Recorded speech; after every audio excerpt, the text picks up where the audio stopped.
Hi Freunde, in diesem Video werden wir uns gemeinsam zum Startplatz begeben. Nachdem wir vorher überlegt haben, wo es dann hingehen soll, werden den Berg hochlaufen, ein paar bekannte Gesichter treffen und uns durch die fliegerischen Höhen und Tiefen durchkämpfen und die ein oder andere Bredouille mitmachen. Boah. Es wird spannend. 200 Puls habe ich bald. Alter! Boah!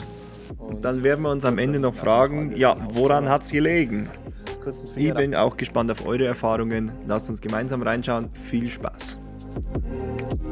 Ja, Mitte April in die Nordalpen, Chiemgau-Region, habe ich mir gedacht, passt, jetzt hast du das freigeschaufelt. In der Alpin schaut es ja eigentlich ganz schön gut aus. Und ja, wenn man sich die Prognose bei der Burner Map so anschaut, viele blaue Felder, schaut erst einmal vielversprechend aus.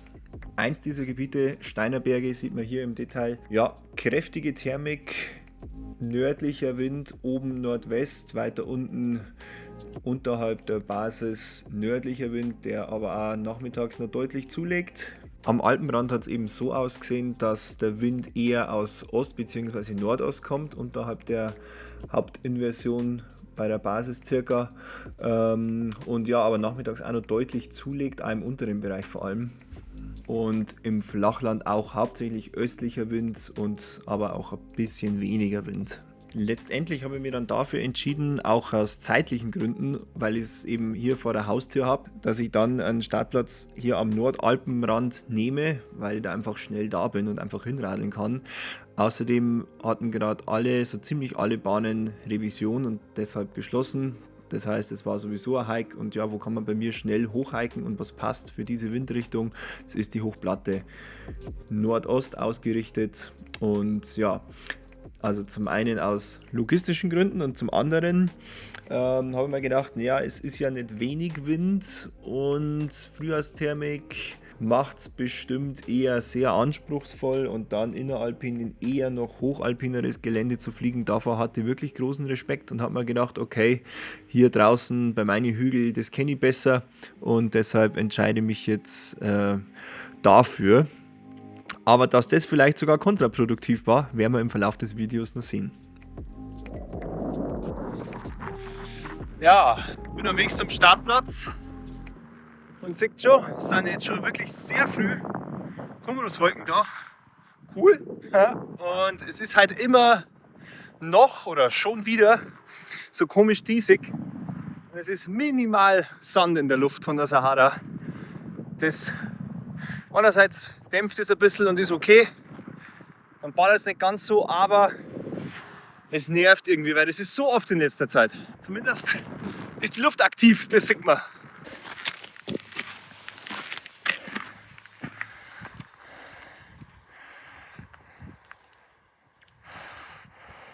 Schauen wir gerade an, wie die Wolken ziehen.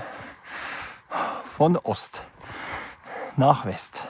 Der Aufstieg ist steil, aber es geht entsprechend zügig vorwärts. Ja, gibt einen Sessellift, aber alles hat Revision. Und speziell der Sessellift, das ist so hart. Das ist, ich glaube, der und der am Hoher Bogen im Bayerischen Wald, das sind die langsamsten, die ich je gesehen habe. Das ist brutal.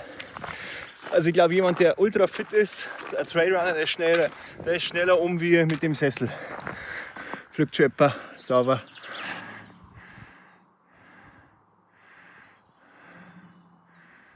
Sehr schön. Es geht also. Hey Fee, magst du ins Fernsehen? Liebe Grüße, gehen raus nach Lindau. Ja. Sieht man am Alpenrand haben wir schon gute Wolken, aber im Flachen draußen, da ist noch nichts. Aber der Wind passt.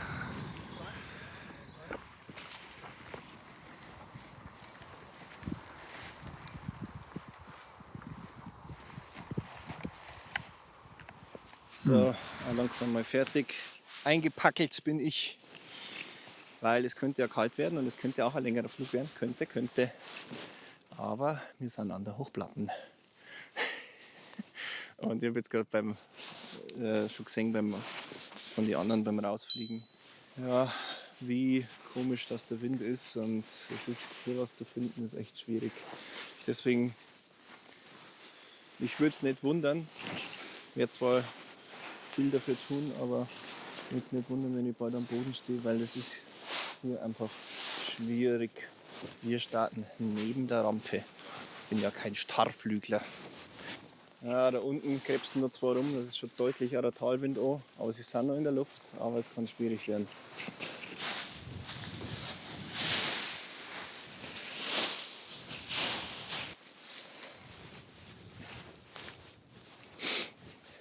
Ja, ich schon erwähnt, Startplätze, die so steil sind, bin ich nicht der größte Fan davon. Ich bin eigentlich mit dem Schirm immer schon eingehängt, aber da rutscht man schnell weg. Man muss einfach mit der nächsten Ablösung den Wind für sich nutzen. Du brauchst gar nicht versuchen, dass du da den Schirm irgendwie erst super schön auslegst und die dann einhängst oder so. Das muss als vorher schon gewesen sein. So, noch einmal das Ohr ein bisschen rausziehen, weil die haben Potenzial für einen fetten Verhänger. Und den Rest machen wir mit dem Wind.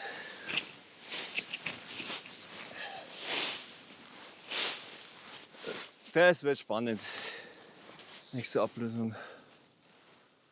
Jetzt kommen draußen auch die Wolken langsam. Ah, ich falle gleich nach hinten um.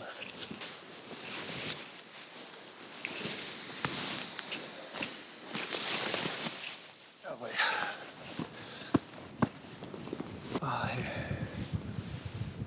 Ah, Wahnsinn. Hier einfach. Jetzt drückt es mich mega runter. Der Startplatz, das ist echt keine Hassliebe. Ich mag den einfach gar nicht hier. Kann es nicht anders sagen.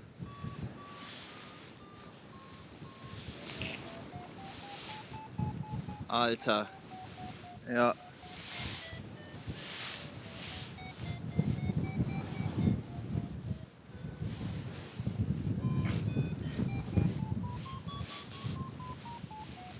Zack. So zerrissen. Hier erwarte ich nichts anderes, weil hier bin ich schon so oft in einem Scheißbad geflogen. Ich bin nicht aggressiv, ich tue nur Tatsachen erörtern. Boah, du merkst richtig, wie die Böen von alle Richtungen irgendwie kommen. Jetzt wenn der weg ist, dann gehe ich um mich an Grad. So schwammig, du siehst richtig, wie sich der Schirm selber nicht auskennt. Da hinten ist Kampenwand, vorderhalb der Friedenrad und der Chiemsee. Ja, langsam kommen die Bummel draußen auch. Jetzt bin ich schon mal sehr froh, weil ich bin schon mal nicht abgesoffen, das zeigt schon. Raus ist besser geworden. Und ja, also ich versuche jetzt sind wir schon über der Hochplatten. Wolken insgesamt, man sieht, dass wirklich oberhalb der Basis ein anderer Wind weht. Zumindest da hinten, wenn man Richtung Hauptkamm schaut, nämlich ein bisschen West. Aber hier unten haben wir jetzt noch kein ganzes Bild davon machen, aber zumindest leicht Nordost. 10 km/h hat er jetzt in dem Bad ausgerechnet. Ich werde jetzt mal Richtung Kampenwand dann rüber schauen. Auch wenn die Basis hier noch nicht so hoch ist. Und mal schauen, ob es dann auch noch weitergeht vielleicht. Aber endlich mal wieder Wolkenthermik. Habe ich in der Saison noch nicht so wirklich gehabt. Und schon bin ich wieder froh, dass ich so gut eingepackt bin. Weil es jetzt schon richtig zapfig ist, mir friert es an der Nase. Ich habe heute meine Skibrille auf, vielleicht sieht man es da in der Spiegelung, meine Snowboardbrille, weil die den Spalt zwischen Oberkante Brille und Helm abdeckt und dann abschließt mit dem Baselayer, was ich drunter habe. Und ja, ich bin sowas von froh, das jetzt auch zu haben. Daunenhose auch. Dann doch immer schnell, genau bei 2000 Meter.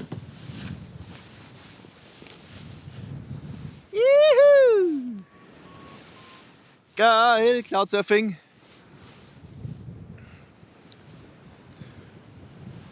Boah, also es ist ein Fetzenwind. Ich fliege im Trim und habe hier jetzt kurz 60 km/h drauf gehabt. Da pfeift es drüber. Fliegen wir da jetzt nordseitig oder südseitig vorbei, weil ich bin nicht so hoch. Jetzt geht es wieder voll nach unten.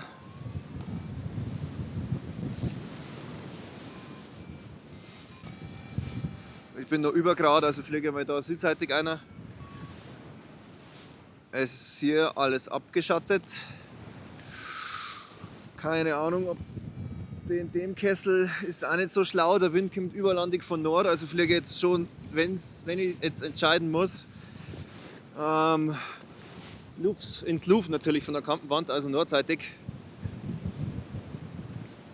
Aber ja, ist abgeschattet.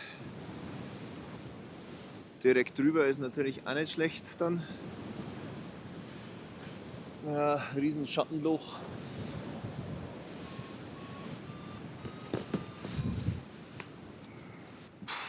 Dann muss ich wahrscheinlich da bis 4 Uhr, wo wieder Sonne scheint.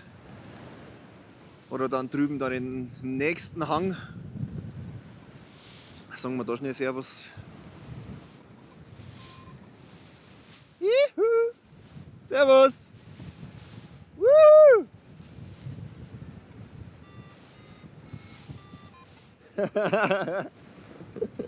Viel Spaß, schönes Wochenende.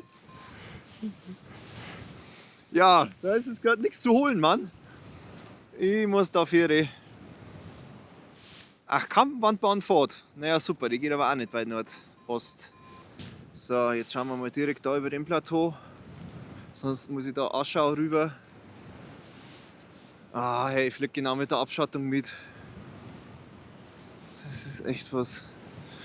Da steht der Wind an, da ist der fette Windsack. So kriege ich zumindest einen guten Schnitt zusammen. Ja, jetzt kann man aber schon mal wieder was brauchen. Ich fliege hier rum, weil da kann ich schnell ins Tal raus und ich vermute, dass das ja, überlandig die Luftseiten ist. Kann ich schon mal ein bisschen sorgen. Jawohl.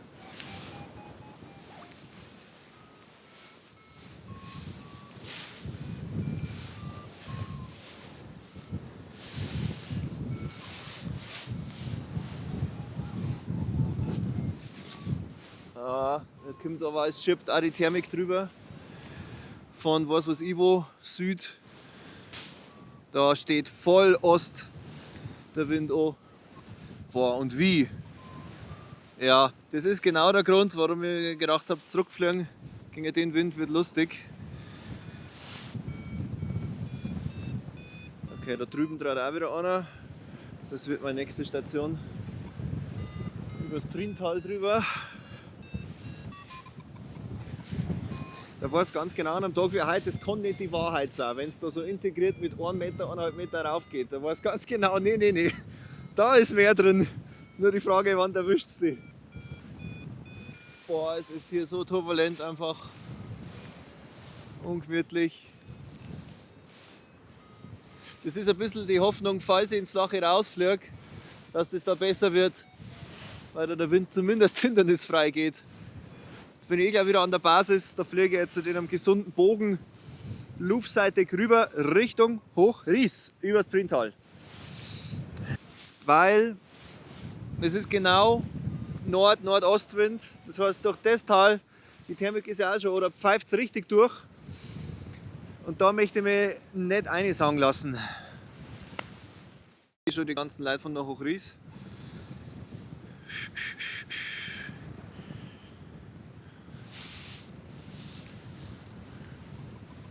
Wolke ist drüber. Die Frage, wann beißt was an? Ich fliege mal die nächste Kante auf jeden Fall auch noch an. Ja. Ja. Es geht in so Stufen. Stufe 1, dunk, Stufe 2, dunk, dunk.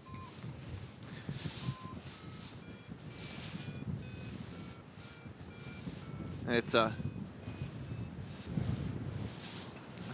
ist schwierig, was zu finden, ne? Irgendwie. Wo schiebst du mich hin? Jetzt fliege ich vielleicht da vorne um mich. Nee, es muss doch noch besser gehen. Ich fliege die nächste Kante noch an. Ein Heuraffelkopf. Komm, ey. Es muss besser gehen.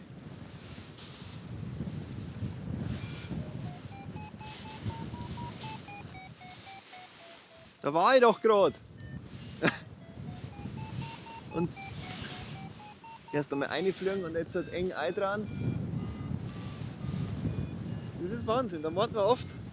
Hey Kim. Ja, habe ich doch gesagt, ne? Da muss was hochkommen. Dann war es jetzt gerade eine Blase, die ich verpasst habe.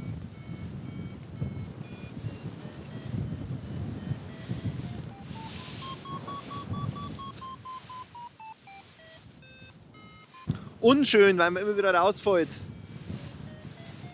Jetzt. Es saugt mich ein. Jetzt lass mich drin bleiben. Dann werden wir Freund.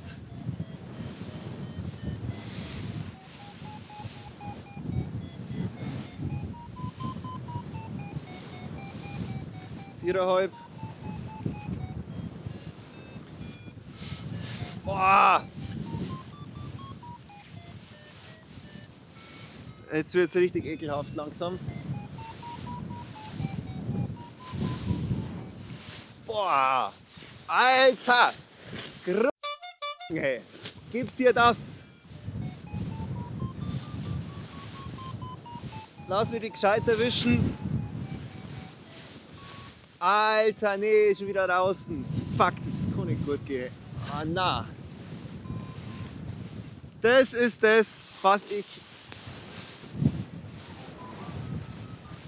Da ist er wieder. Probieren wir es noch einmal rechts rum. Lass uns gescheit reinfliegen unter die Wolken. Boah. 200 Puls habe ich. Bald. Alter. Boah. Leute, genau das ist es. Frühjahrsthermik Wind. An einer Stelle aus dem Lee raus. Deshalb werde ich jetzt dann hier abhauen. Echt nicht feierlich. Nein. Ah.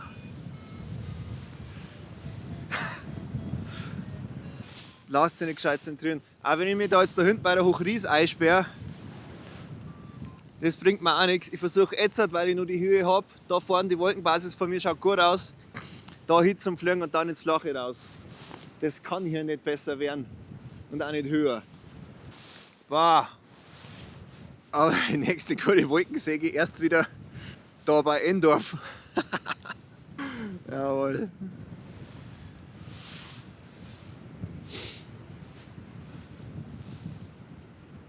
Na, da ist es abgeschattet an der Hochries. Ja, ich mache mich jetzt langsam da raus auf dem Weg, versuche natürlich noch Höhe mitzunehmen. Vielleicht ist es der Traktorenstrahl von der Wolke da. Aber ich halte mich von Les fern. Und das war ja noch nicht einmal eins. Es war bloß ein verzwirbeltes Bärtchen. Noch mehr Wolke. Es zuppelt ein bisschen, aber ich habe es noch nicht wirklich gefunden. Weil das könnte jetzt eine der letzten Tankstellen für die nächste Zeit sein. Oh. Eieiei. Was mache ich jetzt? Ich glaube, ich rette mich da nochmal. Ja, scheiße, jetzt bin ich richtig in der Kacke da drin. Ich stehe quasi, Kleinzahl 1:2. Entweder geht's. Da draußen ist einfach ein blaues Loch, oder ich komme vielleicht noch da vorne.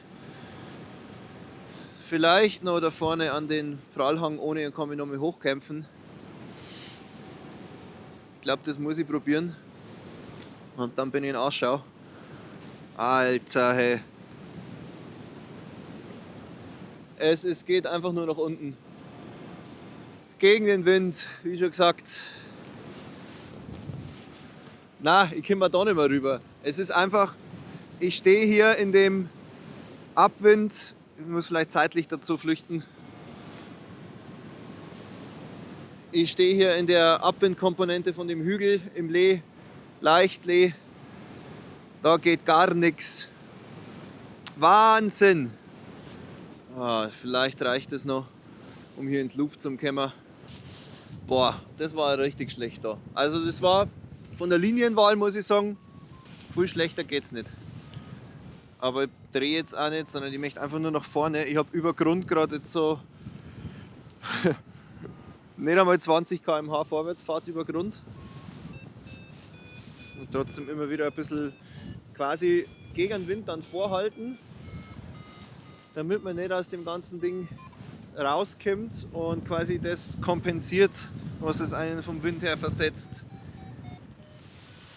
Hallo Priental, da komme ich wieder. Jetzt bin ich gleich wieder an der gleichen Stelle. Hier bin ich jetzt zumindest im Luftbereich, komme ich gut voran. Aber jetzt bin ich gleich wieder da, wo der ekelhafte Bart war. Aber ich brauche einfach Höhe, damit ich mir nochmal überlegen kann, was ich vielleicht mache. Aktuell sehe ich im Flachen draußen für mich keine Chancen.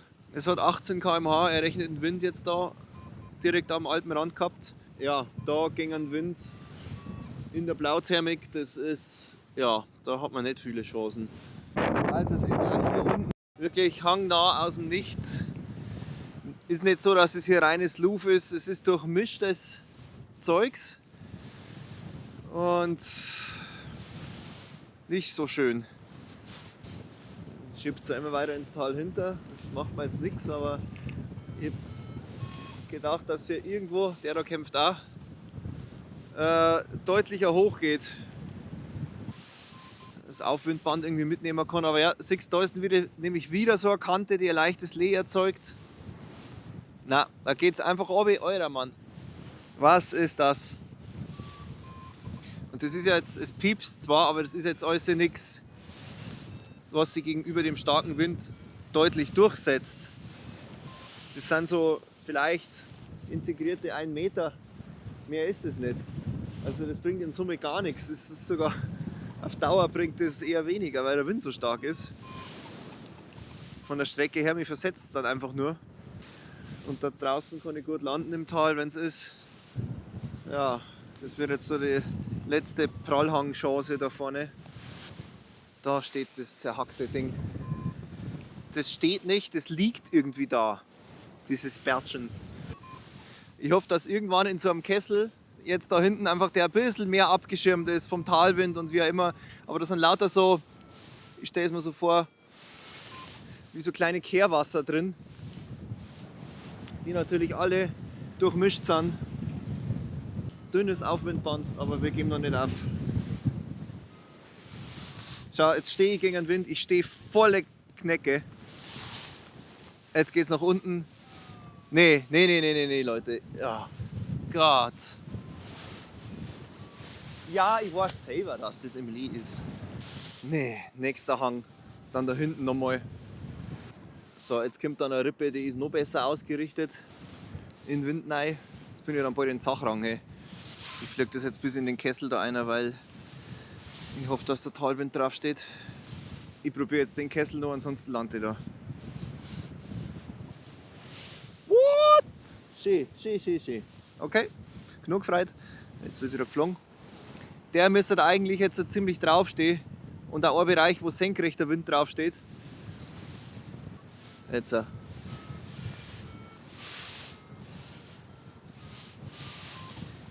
Das schaut nicht gut aus. Oh nein, hey. Verkackt. Jetzt darf ich mir da eher was zum Landen suchen. Da geht nichts mehr. Da unten die Wiesen an der Straße, schön hindernisfrei. Boah, hey. Mit dem Talwind hintergeschossen.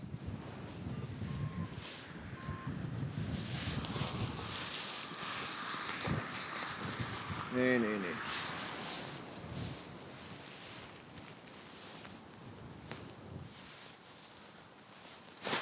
Zack. Ja. Hab da keine Chance gesehen. Außer vielleicht One-Way weiter. Aber das war jetzt auch nicht das, was ich für heute geplant gehabt habe oder was mir heute taugt hätte. Deshalb so. Ja. Hauptsache gut gelandet. Einbackelt war ich ein bisschen umsonst sogar.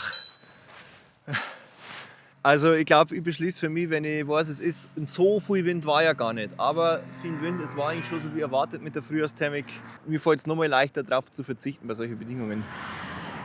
Naja, aber jetzt Hauptsache gut gelandet. Jetzt schauen wir mal, wie wir zurückkommen, aber ja, so ist das nun mal.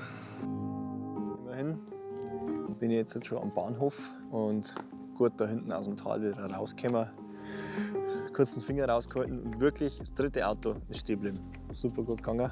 Ja, jetzt habe ich noch mal ein bisschen Zeit gehabt zum Überlegen. Wenn man sich jetzt da hinten die Wolken anschaut, so im Flachen draus, das sind jetzt auch mehr geworden. Aber direkt über mir und da hinten natürlich, da wo der See ist, ist nichts. Auch da hinten gibt es so ein Achtel Cumulus, das kommt schon hin. Aber ja, man meint immer hier unten, fuck, das schaut ja super aus und muss doch voll gut gehen. Aber ich habe es jetzt am eigenen Leib erfahren, wie sportlich das dann doch ist. Und für mich ist jetzt okay, dass ich gelandet bin bei den Bedingungen. Jetzt habe ich noch mal kurz ins Live-Tracking reingeschaut und habe auch gesehen, dass jetzt zum Beispiel vom Hochfällen halt auch Leute geflogen sind. Und jetzt hat auch einer vom Hochfällen schon auf halber Strecke vom Dreieck ist. Also der ist schon fast, der ist in Pinzgau geflogen, Richtung Gerlos, hat umgedreht und ist jetzt schon wieder bei Zell am See, aber auf der südlichen Seite davon. Also bin ich gespannt, ob der noch zurückkommt. Und ja, also war schon gegangen. Ist mit Sicherheit ein guter Tag mit viel Potenzial. Man muss ja dann nutzen und man muss auch Bock drauf haben. Und ich habe jetzt heute gemerkt, wie solche Frühjahrsbedingungen doch reinhauen. Und jetzt war das aber bei relativ kleinen Bergen und noch relativ wenig Wind schon ungemütlich. Und das aber im hochalpinen Gelände, wenn es richtig scheppert. Ich glaube, das Fazit für heute ist, es ist durchaus ein guter Tag. Man kann heute sehr weit fliegen. Die Frage ist nur, ob man Bock drauf hat. Und für mich ist jetzt so auch okay, weil jetzt kann ich noch die Sonne anderweitig genießen. Ja, schreibt gerne mal in die Kommentare, was ihr an dem Tag gemacht hättet. Genau. Insofern, bis zum nächsten Mal und danke fürs Einschalten.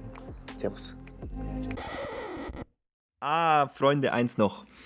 Seit diesem Flug und dem Schnitt von dem Video jetzt habe ich noch viel darüber nachgedacht, warum war das an dem Tag, speziell an der Stelle am Alpenrand, denn so schlecht oder so ungemütlich in der Luft. Jetzt im Nachhinein ist mir eigentlich mehr oder weniger klar, der Wind war ja aus Nordost mehr oder weniger stark.